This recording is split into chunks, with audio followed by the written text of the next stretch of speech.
गुरुजी competitive exam channel में आपका स्वागत है। आज हम बात करेंगे अंश पूंजी और ऋण पत्र के संबंध में जो महत्वपूर्ण प्रश्न आते हैं परीक्षा में, उनकी हम आज चर्चा करने वाले हैं। तो लीजिए हम आज स्टार्ट करते हैं। प्रश्न पहला कि सार्वजनिक कंपनी द्वारा अंशों के विक्रय हेतु जारी किया जाने वाला प्रलेख है। आप जानते हैं कि कंपनी द्वारा जारी किए जाते प्रलेख वो है, पहला पार्षद सीमा नियम, पार्षद अंतर नियम, सारणी एफ और प्रविवरण। अब यहाँ पे आपसे पूछा है कि कंपनी द्वारा अंशों के विक्रय के लिए जो जारी किया जाता है उस प्रलेख का नाम बताना है। वह प्रलेख है प्रविवरण कहलाता है। इसके माध्यम से आम जनता को, पब्लिक को खबर दी जाती है कि हम फला कंपनी अपने अंशों का विक्रय करना चाहते हैं और वह फला स्थान से मिलेंगे।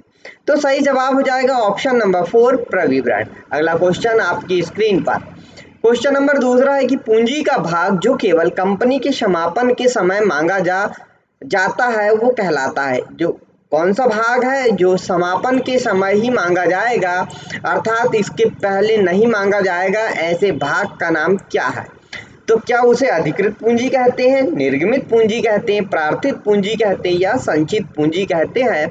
तो ये सभी जो लिखे हुए यह पूंजी के प्रकार कहलाते हैं और इससे संबंधित वीडियो हमने बनाया है। यदि आपने नहीं देखा तो प्लेलिस्ट में जाके देख सकते हैं। और कंपनी के समापन पर जो भाग मांगा जाता है उसे हम संचित पूंजी कहते हैं। ऑप्शन नंबर 4 बिल्कुल सही जवाब हो जाएगा। लीजिए अगला क्वेश्चन आपकी स्क्रीन पर। क्वेश्चन नंबर तीसरा है कि जब्त किए गए अंशों का पुनर्निर्गमन किया जा सकता है। अब यहाँ बात है कि जब्त किए गए अंश कौन से कहलाते हैं, अर्थात जिन्हें हम अंशों का हरण के नाम से जानते हैं कि अंशों का हरण करते हैं और उनको फिर पुनः हम निर्गमन करेंगे तो वह निर्गमन किया जा सकता है। तो उसे किस मूल्य पर किया जा सकता है? सम मूल्य पर किया जा सकता है, प्रीमियम पर किया जा सकता है, कटौती पर किया जा सकता है, इनमें से कोई नहीं। तो जब्त किए गए अंशों का पुनर्निर्गमन जो होता है वह सम मूल्य पर भी किया जाता है, प्रीमियम पर भी किया जाता है और कटौती पर भी किया जाता है। इसलिए ऑप्शन यहाँ पे इनमें से कोई नहीं जो लिखा है यहाँ होना चाहिए, उपरोक्त सभी होना चाहिए, तब यह सवाल आपका सही हो जाएगा। यहाँ पर जो प्रश्न बैंक में ऑप्शन दिया है वो ऑप्शन गलत है। तो यहाँ पर हो जाएगा जब्त किए गए अंशों का पुनर्निर्गमन आप प्रीमियम पर कर सकते हो, सम मूल्य पर कर सकते हो, कटौती पर भी कर सकते हो। इसलिए तीनों प्रकार ये सही है, उपरोक्त सभी यहाँ पे उत्तर आ जाएगा। अगला देखिए, चौथा है क्वेश्चन कि अंशों के हरण का अंशधारी पर प्रभाव पड़ता है। जो अंशधारी है, जिन्होंने अंश को खरीदा है और यदि उनके अंशों का हरण कर लेंगे तो उस पर क्या प्रभाव पड़ेगा? स्वामित्व समाप्त हो जाएगा, बिल्कुल यहाँ पर समाप्त हो जाएगा। सदस्यता समाप्त हो जाएगी, वह कंपनी का सदस्य नहीं रहेगा, ये भी बिल्कुल सही है। लाभांश का अधिकार नहीं होगा, बिल्कुल सही, क्योंकि उन्होंने अंश खरीदा था लेकिन उन्होंने याचनाओं का भुगतान नहीं किया है, अर्थात तीनों ऑप्शन सही है। तो चौथा ऑप्शन उपरोक्त सभी, तो बिल्कुल सही, आपको चौथे ऑप्शन पे निशान लगा देना है, बिल्कुल सही जवाब हो जाएगा उपरोक्त सभी। क्योंकि अंशों के हरण पर अंशधारी का जो स्वामित्व होता है समाप्त हो जाता है, सदस्यता समाप्त हो जाती, लाभांश का अधिकार वह नहीं रखता है, इसीलिए अंश का हरण किया जाता है, अंशों को जब्त किया जाता है। अगला क्वेश्चन आपकी स्क्रीन पर ये रहा और क्वेश्चन है कि एक कंपनी ने, अब यहाँ पे आपको ध्यान देना है, यह कहता कि एक कंपनी ने 10 रुपए वाले 20,000 अंश निर्गमित किए। बेचने के लिए मार्केट में प्रविवरण में 20,000 रुपये दर्शाया गया कि 20,000 अंशों का निर्गमन करना है और आपको किस स्थान पे मिलेंगे वो स्थान भी वहाँ पे बता दिया जाता है। लेकिन जनता से 25,000 अंशों के आवेदन प्राप्त हुए, अर्थात यहाँ से कितने आवेदन अधिक प्राप्त हुए? आपको 5,000 अंशों के आवेदन अधिक प्राप्त हुए।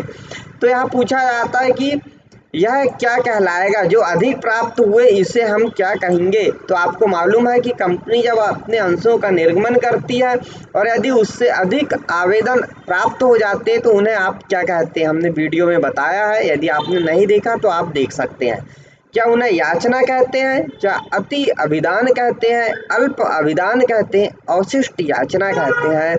तो देखिए, हमने जब 20,000 निकाला था और 20 से अधिक हो रहा है, इसलिए इसे अधिक अभिदान या अति अभिदान के नाम से जाना जाता है, अति अभिदान कहलाता है। और यदि यही 20,000 से कम हो जाता यहाँ पर, जैसे 15,000 ही पब्लिक खरीदती, तो इसे हम अल्प अभिदान कह देते हैं। और यदि 20,000 हमने मार्केट में निकाला और मार्केट में सिर्फ 20,000 ही पूरे के पूरे 20 ही बिकते, तो यह सम मूल्य यानी यह सम मूल्य पर निर्गमन कहलाता।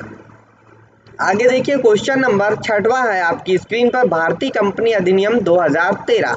कंपनी अधिनियम 1956 पढ़ते थे हम, लेकिन यह अधिनियम अब 2013 से परिवर्तित हो गया है अंश और ऋण पत्र के संबंध में। कंपनी अधिनियम 2013 के अनुसार एक कंपनी निर्गमन कर सकती है, क्या कर सकती? सिर्फ क्षमता अंश का, सिर्फ पूर्वाधिकार अंश का, क्षमता और पूर्वाधिकार अंश का, इनमें से कोई नहीं। तो कंपनी जो है वह क्षमता और पूर्वाधिकार अंशों का निर्गमन कर सकती है कंपनी अधिनियम 2013 के अंतर्गत।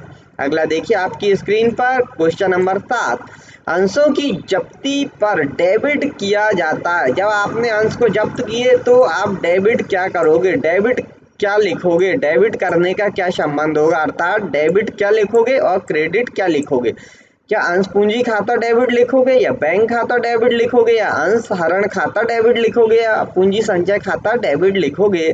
तो डेबिट जो होता है, तो अंश पूंजी खाता डेबिट किया जाता है जब जब्त किया जाता है अंशों को। तो क्योंकि जब हमने अंश बेचा था उस समय अंश पूंजी खाते से लिखा था हमने, अब वह पूंजी नहीं मिली है तो यह जितनी क्रेडिट हुआ है वह डेबिट करनी होगी, इसलिए अंकित मूल्य पर यहाँ अंश पूंजी खाता लिखा जाता है, अंश पूंजी खाता डेबिट कर दिया जाता है। अगला क्वेश्चन आपकी स्क्रीन पर, प्रश्न क्रमांक 8 है, संयुक्त पूंजी कंपनी है। आपको बताना है कि जो संयुक्त पूंजी कंपनी वो क्या वैधानिक कृत्रिम व्यक्ति है, प्राकृतिक व्यक्ति है, सामान्य व्यक्ति, इनमें से कोई नहीं हुआ है, वैधानिक कृत्रिम व्यक्ति कहलाती है। अगला क्वेश्चन आपकी स्क्रीन पर, क्षमता अंशधारी होते हैं, कंपनी के ग्राहक होते हैं, गलत, बिल्कुल नहीं होते। कंपनी के स्वामी होते हैं, बिल्कुल है। कंपनी के लेनदार नहीं होते, इनमें से कोई नहीं होगा क्योंकि वह कंपनी के स्वामी होते हैं। और क्षमता अंशधारी जो होते हैं ये वास्तविक स्वामी कहलाते हैं। अगला क्वेश्चन आपकी स्क्रीन पर, क्वेश्चन नंबर 10 है कि सभी जब्त अंशों के पुनर्निर्गमन पर अंशहरण खाते का शेष हस्तांतरित होता है। आपको बताना है कि जितने भी जब्त किए गए हैं, हरण किए गए हैं, उनका पुनर्निर्गमन किया, फिर से उन्हें मार्केट में निकाल दिया बेचने के लिए, और अंशहरण खाते का जो शेष निकलेगा, क्योंकि उनमें कुछ डिफरेंस आएगा, वो शेष को कहाँ हस्तांतरित किया जाएगा? लाभानी खाते में नहीं किया जाएगा, प्रीमियम में नहीं किया जाएगा, अंश पूंजी खाते में या संचित पूंजी खाते में, तो उसे पहले पूंजी संचय खाते में हस्तांतरित किया जाता है। क्वेश्चन नंबर 10 का तीसरा ऑप्शन बिल्कुल सही जवाब हो जाएगा। अगला लीजिए आपका क्वेश्चन नंबर 11, प्रतिभूति प्रीमियम का प्रयोग किन कार्यों के लिए किया जाता है? जो प्रतिभूति प्रीमियम होता है, प्रब्याजी के नाम से जाना जाता है, उसका प्रयोग किन कार्यों के लिए करते हैं हम? तो प्रतिभूति प्रीमियम जो है कंपनी के प्रारंभिक व्यय होते हैं के लिए किया जाएगा, बिल्कुल सही। कम अपने अंशों के क्रय करने के लिए किया जाएगा। सदस्यों के पूर्वदत्त अंशों के लिए किया जाएगा, यानी ये ऑप्शन चौथा गलत दिया, यहाँ पर सभी होना था। ऑप्शन नंबर सभी लिखते तो सही हो जाएगा, क्योंकि तीनों ऑप्शन इसके सही है। अगला देखिए क्वेश्चन नंबर 12, संचित पूंजी कंपनी द्वारा कब मांगी जा सकती है? जो संचित पूंजी है वह कब मांगी जा सकती है? तो कंपनी के समापन की स्थिति में, अंशों के निर्गमित में, ए और बी दोनों, उपयुक्त में से कोई नहीं। तो सही जवाब हो जाएगा जो संचित पूंजी वह कंपनी के समापन की स्थिति में मांगी जाती है, जब कंपनी समाप्त होती है उस समय संचित पूंजी का प्रयोग किया जाता है। अगला क्वेश्चन, अंश कितने प्रकार के होते हैं? 1 प्रकार, 4 प्रकार, 2 प्रकार, 5 प्रकार। तो अंश जो होते हैं ये 2 प्रकार के हम मानते हैं, और भी होते हैं लेकिन सिर्फ 12वीं क्लास में 2 प्रकार, समता अंश और पूर्वाधिकार अंश, 2 प्रकार के अंश होते हैं। अगला देखिए क्वेश्चन नंबर 14, कंपनी के स्थिति विवरण प्रतिभूति प्रीमियम को किस भाग में दिखाया जाता है? जो स्थिति विवरण यानी बैलेंस शीट बनती है, उस बैलेंस शीट में प्रतिभूति प्रीमियम को किस भाग में दिखाया जाता है? तो वह संपत्ति में, दायित्व भाग में, दोनों में, इनमें से कोई नहीं। और सही जवाब हो जाएगा दायित्व भाग में। यहाँ पर प्रतिभूति प्रीमियम का नाम आता है। वहाँ पर आप देखिए सेकंड नंबर का जो ऑप्शन होता है रिजर्व एंड सरप्लस, उसके अंतर्गत प्रतिभूति प्रीमियम को दर्शाया जाता है। अगला देखिए क्वेश्चन नंबर 15, अंशों का निर्गमन किस मूल्य पर किया जा सकता है? अंकित मूल्य पर, बट्टे पर, प्रीमियम पर, सभी पर। तो अंशों का जो निर्गमन होता है वो अंकित मूल्य पर भी किया जा सकता है, बट्टे पर भी किया जा सकता है, प्रीमियम पर भी किया जा सकता है, यानी उपयोग सभी पे किया जा सकता है। ऑप्शन नंबर 4 बिल्कुल सही जवाब हो जाएगा। अगला क्वेश्चन, अंशों का क्रय करने हेतु निमंत्रण का प्रपत्र क्या कहलाता है? जो निमंत्रण दिया जाता है उस प्रपत्र को क्या कहते थे? इससे पहले भी हमने आपको बताया है। पार्षद सीमा नियम कहते, नहीं कहते। पार्षद अंतर नियम कहते, नहीं कहते। प्रविवरण कहते, बिल्कुल सही जवाब प्रविवरण ही कहा जाता है। इनमें से कोई नहीं तो आएगा नहीं। अगला देखिए क्वेश्चन नंबर 17, अंशों के हरण पर अंश पूंजी लेखा विकलित यानी डेबिट, शुद्ध हिंदी में उसे विकलित कहते हैं, इंग्लिश में डेबिट कहते, होता है। अंश पूंजी डेबिट होता है अंशों के अंकित मूल्य से, मांगी गई राशि से, चुकाई गई राशि से, इनमें से कोई नहीं। अब देखिए अंशों के हरण पर जो अंश पूंजी डेबिट करते हैं वह अंशों के अंकित मूल्य से किया जाता है। जो अंकित मूल्य होता है उससे किया जाता है।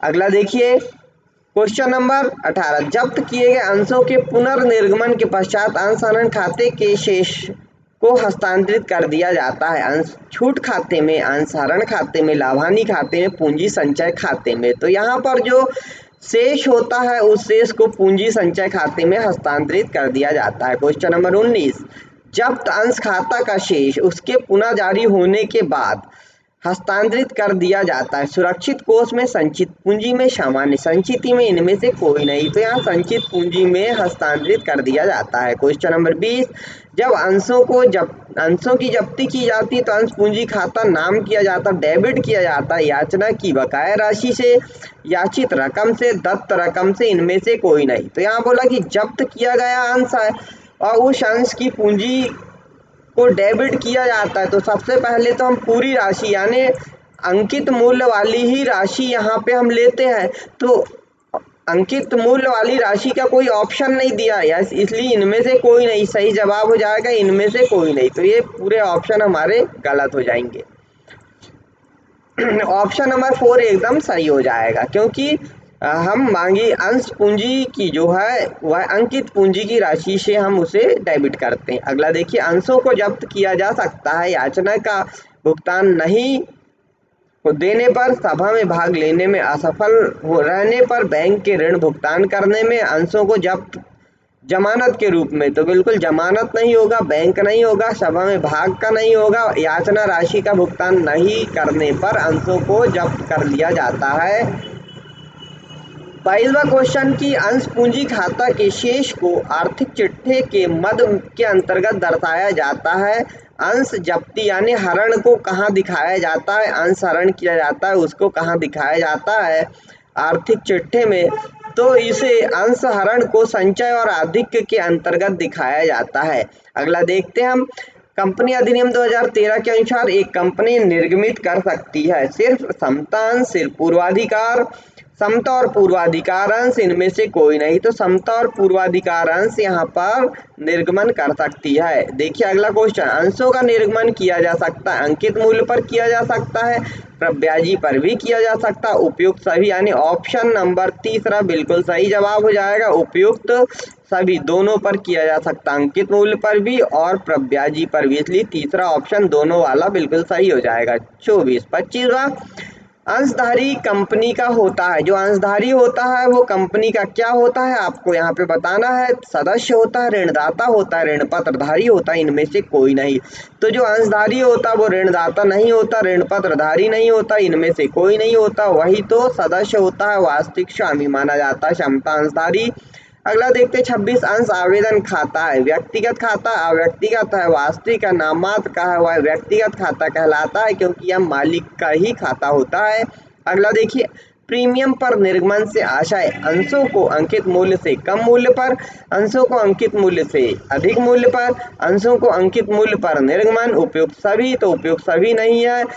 अंशों को अंकित मूल्य पर निर्गमन नहीं है। अंशों को अंकित मूल्य से अधिक बिल्कुल सही जवाब हो जाएगा, और कम मूल्य वाला भी गलत, यानी ऑप्शन नंबर बी जो है वो बिल्कुल सही जवाब हो जाएगा आपका। अगला देखिए 28, संयुक्त पूंजी कंपनियां वैधानिक, कृत्रिम व्यक्ति, प्राकृतिक व्यक्ति, सामान्य व्यक्ति, इनमें से कोई नहीं। सही जवाब हो जाएगा वैधानिक कृत्रिम व्यक्ति है। 29वां क्वेश्चन, समता अंशधारी होते हैं, क्या होते? कंपनी के ग्राहक होते हैं, कंपनी के स्वामी, कंपनी के लेनदार, इनमें से कोई नहीं। सही जवाब हो जाएगा कंपनी के स्वामी होते हैं।